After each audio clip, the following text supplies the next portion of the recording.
Hello and welcome everyone to a new video on your channel, Mr. Tech Tips. Before watching the video, don't forget to subscribe to our channel and don't forget also to like this video. In today's video, I will show you how to change wallpaper on iPhone with iOS 26.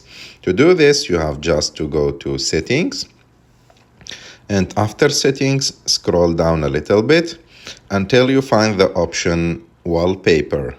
Just click on it, and as you can see, it will show you your current wallpaper.